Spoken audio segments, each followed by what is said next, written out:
27. 6 चेंडू 7 धावा. 6 चेंडू 7 धावा. अतिशय मनोरंजक होणारा हा सामना या ठिकाणी होतो. दुसऱ्या दिवसातला पहिला सामना मी मगाशी बोललो होतो की दोन्ही संघ महत्वाचे आहेत. हा सामना मनोरंजक होणार आहे. हाच नंतर पुढील होणारे सामनेही सर्व मनोरंजकच होणार आहेत आणि अतिशय अतिगतीचेच होणार आहेत. कारण सगळेच संघ या ठिकाणी या पंचकृष्णी सगळे तुल्यबळ आहेत. पुन्हा एकदा जुनेद 6 चेंडू 7 धावा.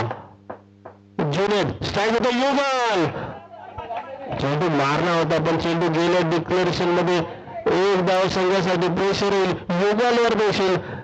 5 चेंडू 6 धावा. चौकार मारेल का तो? हा सामना विजय करून देईल का आपल्या संघासाठी? स्ट्राईक येत होतो. युगल राऊंड साधला करतो. जुनेद फेकतो चेंडू ऍक्शन मोडवरती. सामना या ठिकाणी थांबतो.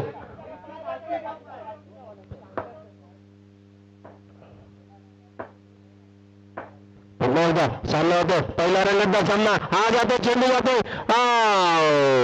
हा चेंडू वाईट चेंडू मूळ धावाला असता चेंडू तर नक्कीच या ठिकाणी फलंदाजावर थोडं डिप्रेशन आलं असतं. थोडा प्रेशर मध्ये गेला असता हा फलंदाज. आता मात्र चेंडू थोडासा बाहेर टाकला. चेंडू गेलाय अवांतर दिशेमध्ये. एक धाव संघासाठी. पुन्हा एकदा जुने सुंदर चेंडू. रनआउटचा धोका होता. विकेट किपरने सोडलाय.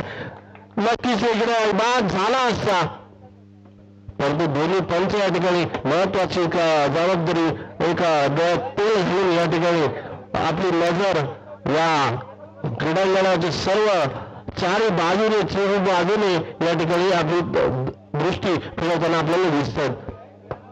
पुन्हा एकदा सामना चालू होतो. सामना रंगतदार होतो. या ठिकाणी काही चेंडू शिल्लक, काही धावसंख्या शिल्लक. जुनेद फेकतो. पुढे घेतले खेळाडू प्रेशर देतो. फलंदाजावर प्रेशर देतो. राऊंड साईड मारा करतो. युगवर एक महत्वाचा फलंदाज. हे युग करून दाखवेल का?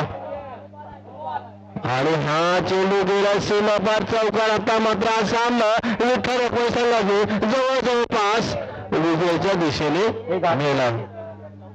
आणि आता मात्र हे धाव संख्या 34 धाव संख्या या ठिकाणी पूर्ण झाली आणि विठ्ठल रखवाई हा संघ या ठिकाणी पहिल्या सामन्यामध्ये विजयी होतो असं मी घोषित करतो.